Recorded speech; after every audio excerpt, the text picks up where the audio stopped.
Okay, so here's some comments on the discussion about fact sheets and briefs.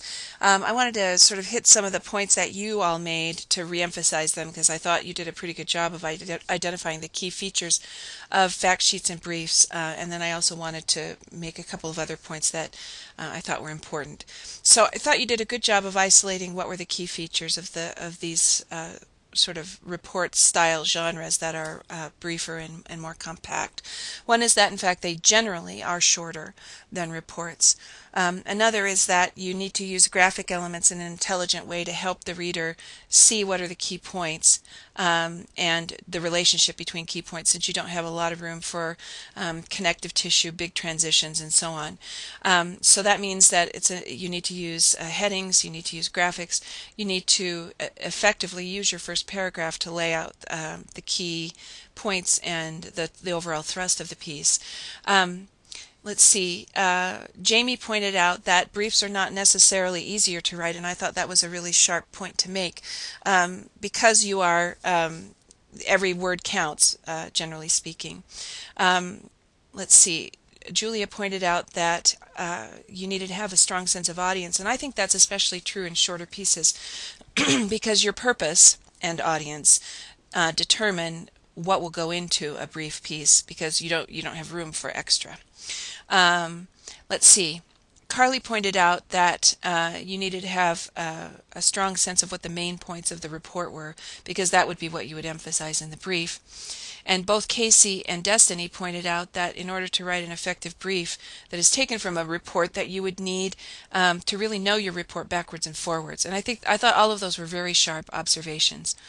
I wanted to point out that sometimes what we call a brief in the world is not necessarily a short document. It may be short relative to something else, but it might not look short to you. Maybe you've heard the word brief used as a verb. That is, I'm going to brief you on something. That is to give you a sort of quick and dirty version of an issue or a situation or whatever.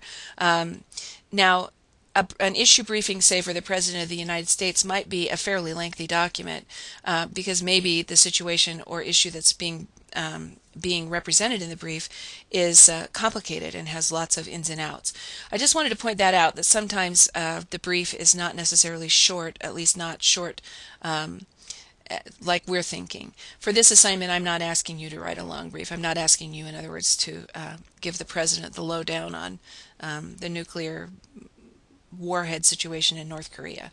I'm asking you just to take your own report and hit the highlights. But I think the point about purpose and audience is key. What purpose do you imagine this document might fill if it were going to be circulated in the real world and used by real people? Would you want them to have the basic facts about the mission of your organization? Would you want them to have the basic facts about an issue facing the organization? Would you want them to have the basic facts about a situation and a recommended course of action? You need to decide that for yourself, and deciding that will help you also decide what content to put in your draft, and it will also help you make decisions about design, what kind of graphics to use, what points to highlight, etc. So I hope that's helpful, and I've been enjoying reading your drafts. I have a few more of them to finish and comments to post comments to post to you through email, and then I think you'll be in good shape, and I hope this is very helpful to you.